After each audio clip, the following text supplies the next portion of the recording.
working, please someone in the chat let me know if this is actually broadcasting live. It's my first time. I'm sitting in a room solo, and they just walked out. They gave me the laptop. They said, hit the button and get it started. I don't have the slightest clue if this is working right now, but I guess we'll go ahead and start. Welcome, Patreon fans of the Schmodown. I was told it's the $10 and up tier, so thank you so much to all of you that have supported the Schmodown. It's all your support goes to helping pay for writers and for costumes and production and camera crews and editing and et cetera, et cetera, et cetera. So it's fantastic that all of you out there like it so much that you give of your time and of your money to support and foster this great community and this great show. So thank you to all of you. And I guess we'll just get started. I have a list of questions that were pre-submitted to me. But I didn't get them until like 10 minutes ago, so I have not thought through any of these answers. So I'll do the best that I can. The first one is from Oscar Romo, and it says, hey, Matt, two-part question. What would you consider your favorite match in which you competed and favorite match as a spectator? I'm not sure if I have a favorite one that we competed in. Perhaps like the first time we took on the Schmoes, just because we absolutely destroyed them, and just to walk out of there and be like, of course we did. Guys, I knew we were going to win that match. John was nervous beforehand, and I was probably overly confident. I thought we had that one. But I don't know. I don't know if that was my favorite. It's the first one that came to mind. But my favorite as a spectator was the first time I saw a Star Wars match. And I walked in, and is it one of the big events? I don't remember which one. And they were at question like 15 or 20, and they still had 30 more to go. And the amount of knowledge these guys had about Star Wars blew me away. I knew like 4 answers, and I'm an avid fan, but it was all kinds of stuff they had never even thought about before, pondered. It's like when we had Ken Knapsack on the top 10, and I just wanted to sit there for like 20 minutes and like, hey, what is this called? What is this? What is that character's name? What's that backstory on this? Because the wealth of knowledge there is just so impressive. And to watch that is like, I have no shot in that match. So you can just sit back and enjoy the spectacle for what it is, which is just crazy knowledge about a very specific and niche topic. All right, so the next one comes from Andrew Kelk. It says, as a dedicated listener of both the Top 10 show and Critically Acclaimed, I'm really excited about your team up with Bibiani. How do you feel you'll complement each other as a team, and who has the edge if your half of the bracket for Anarchy ends with you facing Merle and Roca? Well, I think we complement each other well. He has a wealth of knowledge about certain topics that I don't. He has a love of horror films, and I don't really watch horror. It's not ever been – I don't get scared in movies. So I think half the fun of a horror movie is utterly lost on me because, of course, that guy jumps out from the shadows. Of course, this person gets stabbed through the gut. Of course, et cetera, et cetera, et cetera. So I think Bibbs brings a certain amount of love of film, or love of a certain type of film, rather, that I don't have. And it's nice to have that sitting next to you, because when a certain question pops up, just sitting there going, I have no idea. And if you can turn to the person on your side and they're supremely confident, it's always great.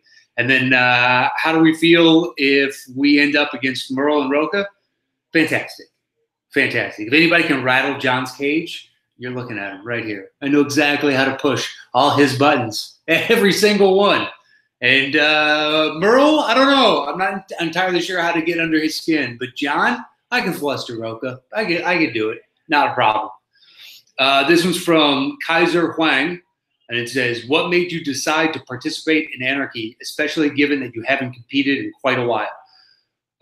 It's quite simply, Christian just said, hey, I'd really like you to be a part of this Anarchy thing, and it's going to be a random assortment of teams. Are you in? And I was like, sure. Why not? That was the amount of thought that I put into it. It sounded interesting. It sounded fun. And why not? It mixes things up a little bit. It gives you guys as the viewer something different, and also us as competitors. When you have different individuals going up against different dynamics, and teaming up with new people. It's exciting, it's fun, it's interesting, and that's the whole rationale behind it. All right, the next question comes from, just says Oliver, and there's a yellow background with a cartoon avatar. Don't have another name beyond Oliver.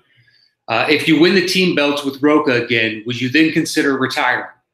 Generally speaking, did you ever think about retiring? And parenthetically, I don't want you to. It really sounds, Oliver, like you want me to. Have I thought about retiring? Yes, on a few different occasions. Walking out of here, just thinking like certain questions were weighted against you, as if the outcome was predetermined before I even stepped foot in the room, and it felt pointless. Just like, well, if you're going to ask me that question, a question which no one in the room knew, and I didn't even have to ask the room because my competitor asked the room for me and found we only found one person on one question that knew the answer. There was about 35 people in here, and 30 of which are paid professionally to see and review movies, and only one of those knew the answer to the question. It was kind of like a, what am I supposed to do? I've had 2 matches where afterwards Christian has made a beeline over to me and apologized for the severity of the question, saying they were more difficult than they should have been, especially in contrast with my opponent. So like, well, why am I showing up here? Why, if I'm going to get this? But there's been a few times where just like, I don't know why I show up to this. If you just want to punch me in the dick, you can do it when I show up here to do other things. I don't need to specifically carve time out of my schedule to get a nice big fat dick punch. But no, and then beyond that, if we got the belts again, would I retire? I don't know. Cross that bridge when we come to it. We got to get through Anarchy first, and we'll cross that bridge when we get to it. The next question comes from Alden Diaz and says, given your background as a stand-up comedian, do you often think about or write what you'd say to trash talk an opponent in advance, creating the perfect insults and jabs, or do you prefer to wing it? I have never thought about what I'm going to say before I show up.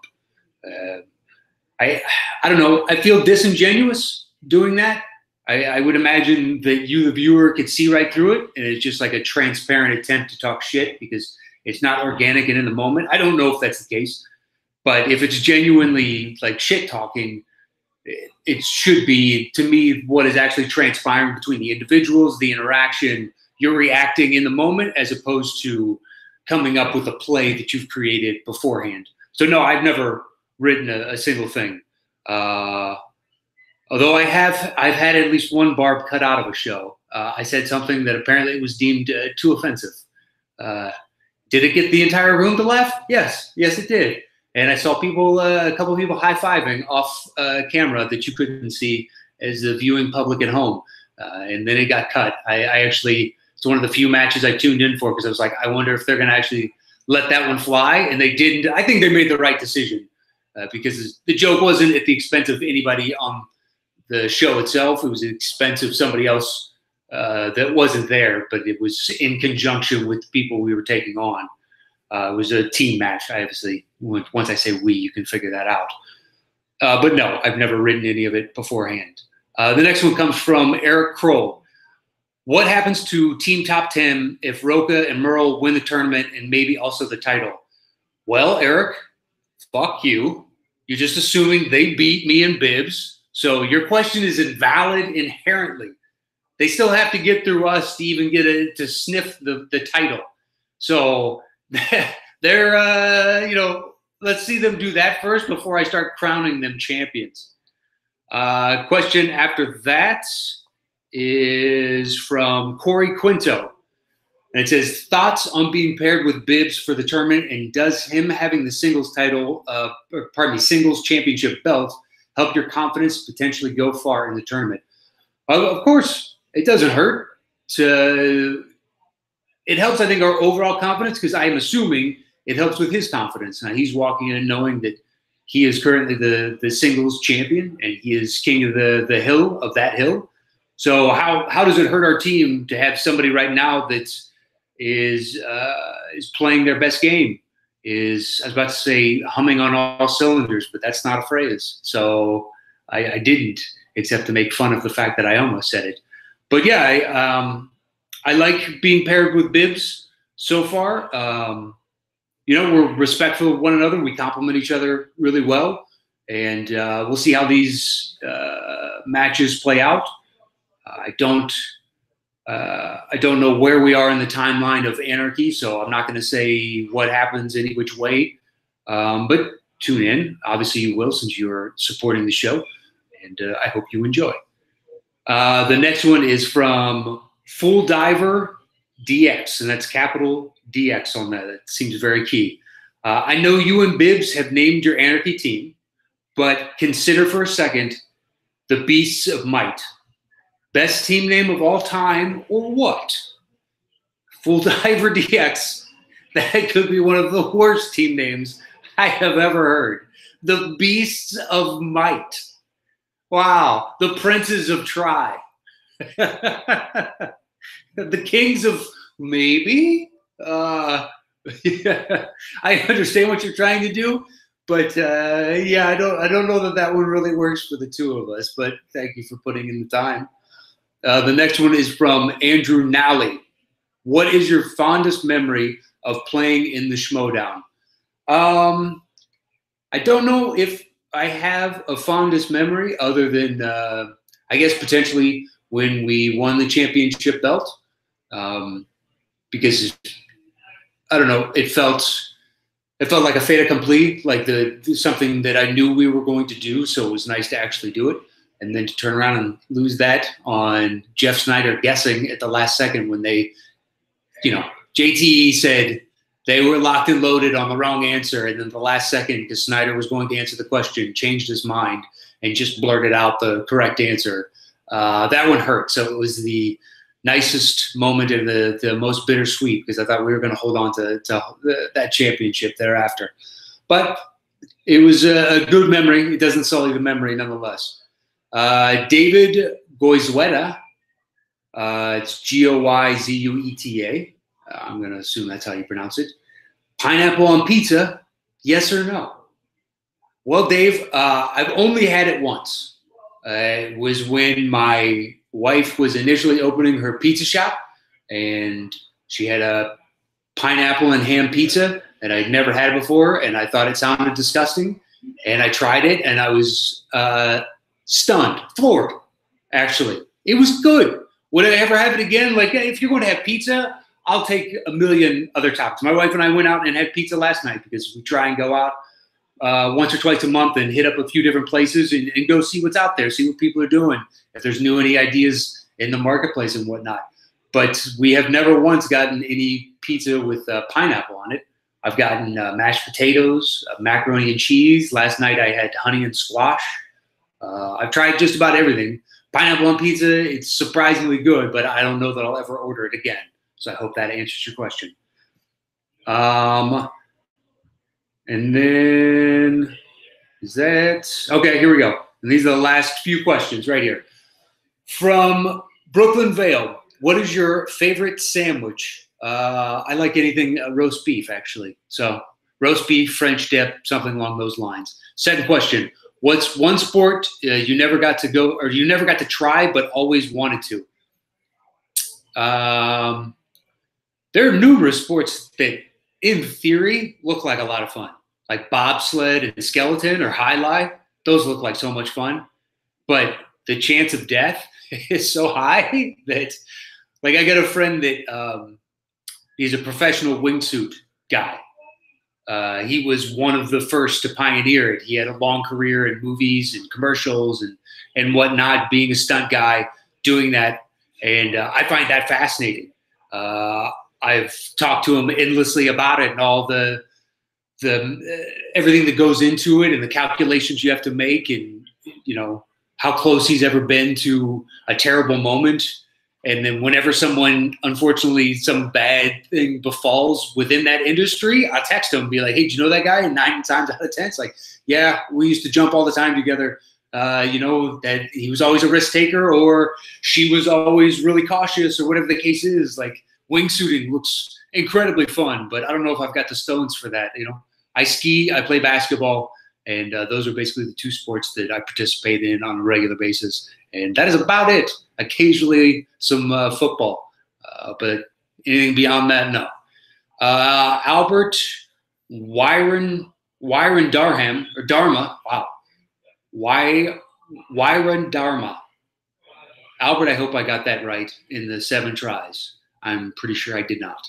The question is, any update on the top 10 Chicago live show? Well, right now we're focused on the LA show. We only have, as you guys are watching this, we have 1 ticket left. It's next Saturday, the 29th. We have 1 ticket left. We are basically sold out. As soon as we get past that one, we're shoring up dates for London and for Chicago. Chicago, we're shooting for Celebration in April. So that's the weekend we're looking at. I don't know if it'll be that Friday or Saturday, but after next week, then we'll start reaching out to theaters again in both those cities.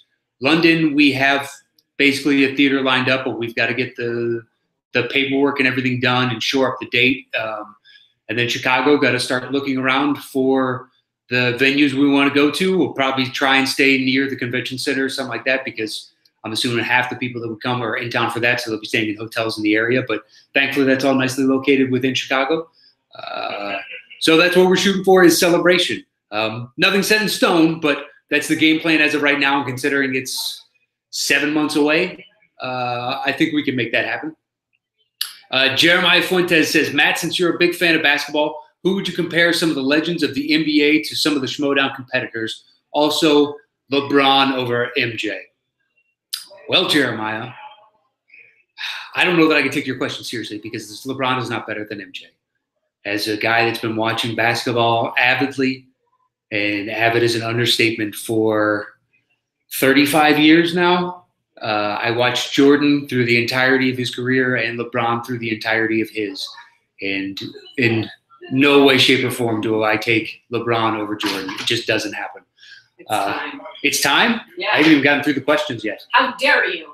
Okay, well, I mean, you can stay in here. So, I'm going in. Okay, well, I'll just keep going You on. just hit stop. I'll keep going. I haven't gotten to any of theirs. I'll keep going. Right. Dylan Steiner, who is an opponent you have not faced but would want to? I don't know. I would say Cushing. I'd like to take her on in the final. She's a really nice person. Everything you think about her on screen is accurate. She is super sweet and very knowledgeable, and it would be satisfying to take on someone like that. And then finally, the last pre-sent question. Sorry, I'm blanking. I was just told I was supposed to already be finished with this, but I'm just answering questions here, and then I'll answer some of the live stream ones, because you guys have been piping in with a million questions over there. I'm not going to leave you short. Luke Robertson, after you defeated Knapsack earlier this year, will we see you in singles again soon? I don't know. I don't have the slightest clue how any of that works. It's a shadow government that determines who plays in any of this. Basically, I show up here to shoot something, and Christian will come out of the shadows and offer me something, and whether or not I take it is my choice. So I'm not sure if I'll do singles again. Perhaps, perhaps not. I don't have the slightest clue. Right now, I'm just focused on the Anarchy tournament and dealing with that. So live stream, I don't know. Chime in. Should I scroll back to the top and go with one of those questions, or just start with the first one that I see here? Next person to answer right now determines that. So pipe in. Should I scroll to the top, or should I just answer the one that I see in front of me? 5, 4, 3, 2, 1. Boom. Anybody? Nothing. Scrolling to the top. You guys aren't going to ask or answer? I'm just going to scroll to the top.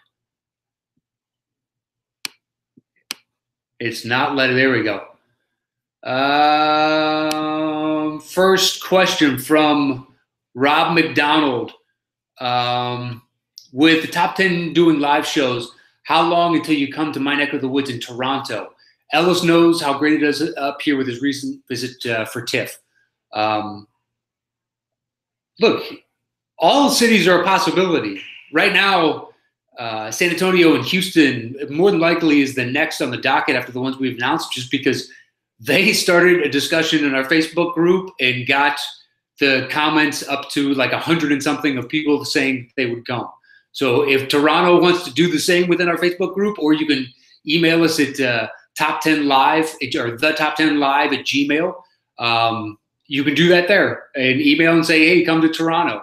But right now we're focused on the cities we announced, which is LA this week, and then London, Chicago, New York, and then more than likely somewhere in Texas thereafter. Okay.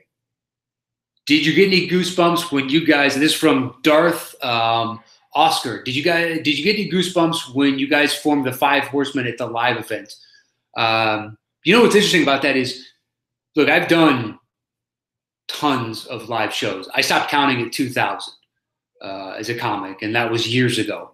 I've done rooms as large as 1,500 people, and I've done that a lot of times.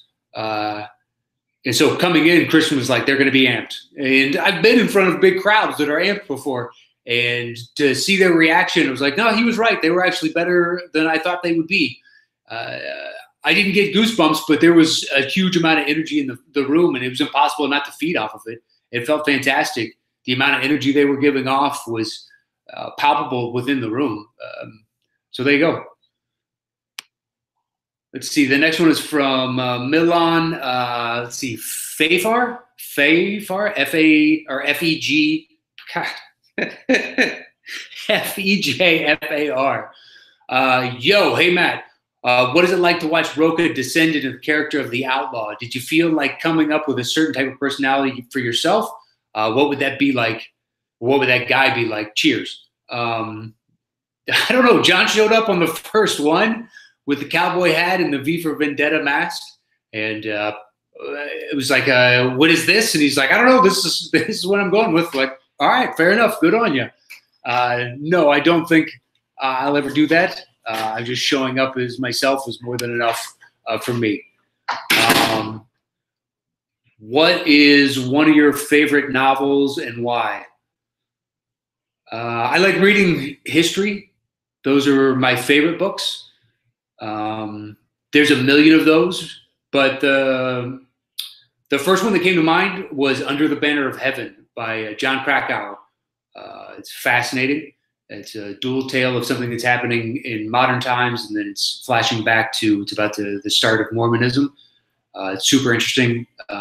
If you want a list of history books, hit me up on Twitter at Matt Knost, and I can give you some of my favorites. But that's what I read. Some fiction, but mostly it's nonfiction. That's what I gravitate towards.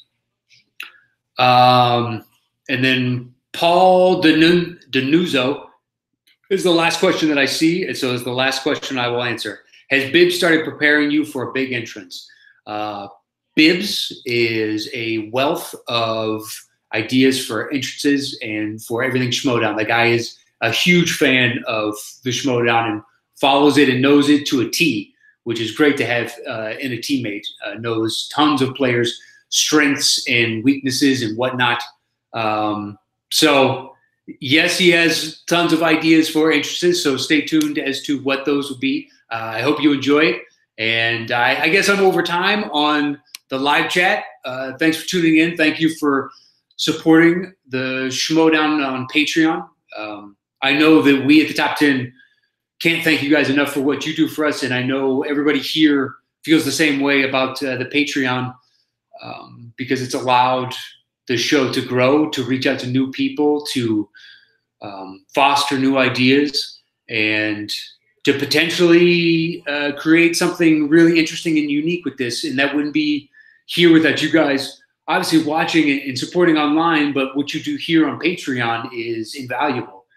It's nice to know that people out there want to support beyond just watching, and created a community within a community that is going to hopefully lift this up to the heights that everybody involved would like it to be. So thanks to all of you out there. I hope you enjoyed this. I have no idea. This is my first of these, so I don't know what you guys are accustomed to. I'm not a Patreon member, so I've never seen any of these. So I don't know if this is what you're looking for. It's just some asshole sitting in front of a laptop camera. But hopefully this was enough thank you so much to everybody that supports the Schmodown on Patreon. You can follow me on Twitter or Instagram at Matt Knost, MATTKNOST. And for those watching, once again, we have a single ticket left for our live show next Saturday here in Los Angeles, the 29th. Doors open at 6. The show's at 6:30. Go to arenascreen.com if you want to get that final ticket. And we're going to take a group photo at the end. We're going to do a raffle and potentially do a raffle and have one of the audience members come down and bang the bongos at the very end. We've got T-shirts. This is a live T-shirt for sale at the show itself. We've got all kinds of, we're working on different ideas, but hopefully we can sell that final ticket and see 1 or 2 or 3 or who knows how many of you that are watching this now out there. And thanks for tuning in.